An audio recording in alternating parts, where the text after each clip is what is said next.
Chelsea baru saja membakar lebih dari 5 triliun rupiah dalam satu musim.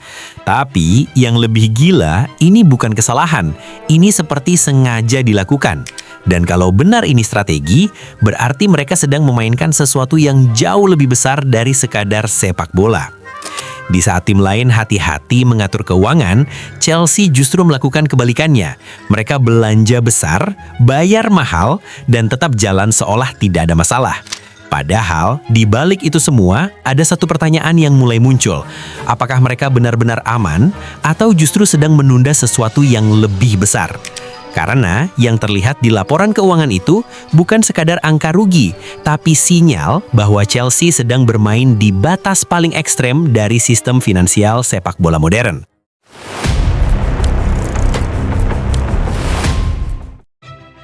Chelsea mencatat kerugian 262,4 juta pounds. Ini bukan cuma besar, ini adalah yang terbesar dalam sejarah Premier League. Bahkan melampaui rekor lama milik Manchester City.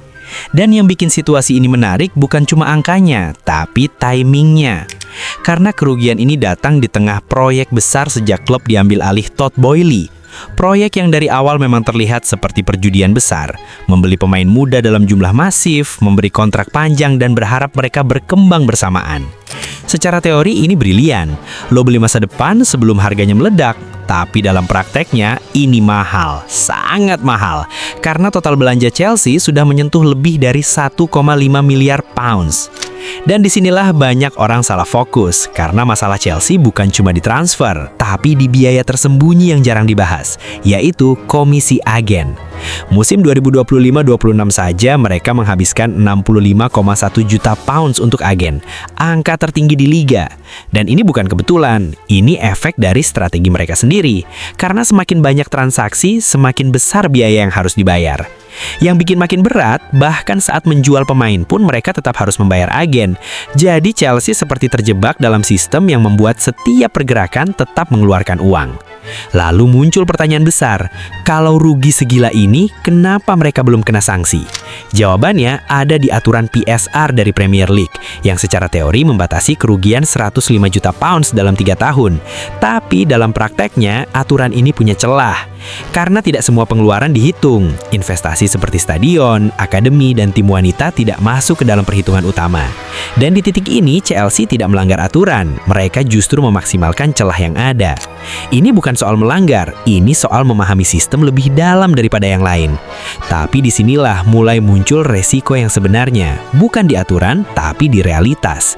Karena meskipun secara regulasi mereka aman, secara bisnis mereka tetap harus menutup kerugian itu. Dan satu-satunya cara adalah memastikan pemasukan terus naik. Chelsea memperkirakan pendapatan mereka bisa mencapai 700 juta pounds, angka yang sangat besar. Dan ini jadi fondasi utama dari strategi mereka. Mereka bertaruh bahwa performa di lapangan akan menghasilkan uang yang cukup untuk menutup semua ini. Artinya ini bukan sekadar proyek sepak bola, ini model bisnis beresiko tinggi. Kalau berhasil, Chelsea bisa punya skuad muda elit dengan nilai yang melonjak dan dominasi jangka panjang. Tapi kalau gagal, mereka bukan cuma kehilangan uang, tapi juga kehilangan momentum. Dan tekanan itu makin berat, karena ada satu faktor yang belum selesai. Kasus lama dari era Roman Abramovich yang masih ditangani The Football Association. Ini seperti bayangan lama yang belum hilang. Dan meskipun Chelsea sudah menyiapkan dana cadangan untuk kemungkinan denda, tetap saja ini jadi tekanan tambahan di tengah kondisi yang sudah kompleks. Sekarang kalau kita tarik ke gambaran besar, Chelsea bukan lagi sekadar klub yang boros. Mereka adalah eksperimen finansial dalam sepak bola modern. Mereka mendorong sistem sampai batasnya. Mencoba menang bukan hanya di lapangan, tapi juga di cara mereka mengelola uang. Dan di titik ini yang mereka lakukan bukan aman, tapi terkontrol untuk sekarang. Jadi sekarang pertanyaannya berubah. Ini bukan lagi soal Chelsea rugi besar atau tidak, tapi apakah ini awal dari era dominasi baru atau justru awal dari kejatuhan yang belum terlihat? Karena kalau strategi ini gagal, dampaknya tidak akan langsung terasa, tapi sekali kena, efeknya bisa panjang. Menurut kalian Chelsea ini lagi jenius membaca sistem atau terlalu jauh melangkah sampai berbahaya?